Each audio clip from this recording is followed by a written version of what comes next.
கபடிக்காக தள்ளி போட்ட 10ஆம் வகுப்பு பொதுத் தேர்வை மறுதேர்வாக எழுதி தேர்ச்சி பெற்றார். பின்னர் தேசிய விளையாட்டுப் போட்டிகளில் 2024ஆம் ஆண்டு ஒரு தங்கப்பதக்கத்தையும் 4 முறை வெள்ளிப் பதக்கத்தையும் வென்றார். 15 ஆண்டுகளுக்கு பிறகு தமிழகத்திலிருந்து இந்திய அணிக்கு தேர்வான முதல் தமிழக பெண் கார்த்திகா. ஈரானோடு மோதி அந்த அணியை தோற்கடித்து இந்தியாவின் பெருமையை உலக அரங்கில் ஒளிரச் செய்தாள் கார்த்திகா. தொடர்ந்து ஈரானோடு மோதி அந்த அணியை தோற்கடித்து இந்தியாவின் பெருமையை உலக அரங்கில் ஒளிரச் செய்தார். துணை கேப்டனாக அணியை வழிநடத்தி வெற்றி பாதைக்கு அழைத்து சென்ற கார்த்திகா இந்திய தேசிய கொடியோடு பதக்கம் வாங்கி உலக அரங்கில் தனி கவனம் பெற்றார். கால் சதி கிழிய பயிற்சி மேற்கொண்டு சாதனைகள் பல படைத்தாலும் சற்று நேரம் இளைப்பாற கார்த்திகாவுக்கு ஒரு நல்ல வீடு கூட இல்லை என்பதுதான் கசப்பின் உச்சம். கபடியில் விளையாடி கோப்பைகளை வைக்க கூட போதுமான இடம் இல்லாத வீட்டில் ஐ லவ் கண்ணகி நகர்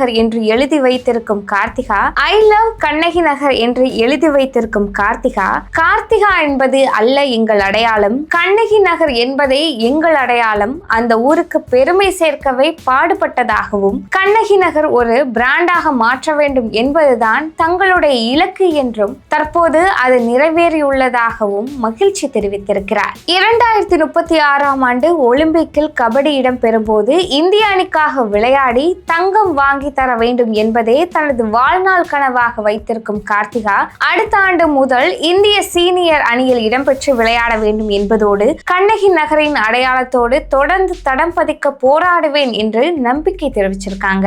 இது போல இன்னும் பல தகவல்களை தெரிஞ்சுக்க வாய்ஸ் ஆஃப் அசோக் சேனலை சப்ஸ்கிரைப் பண்ணுங்க.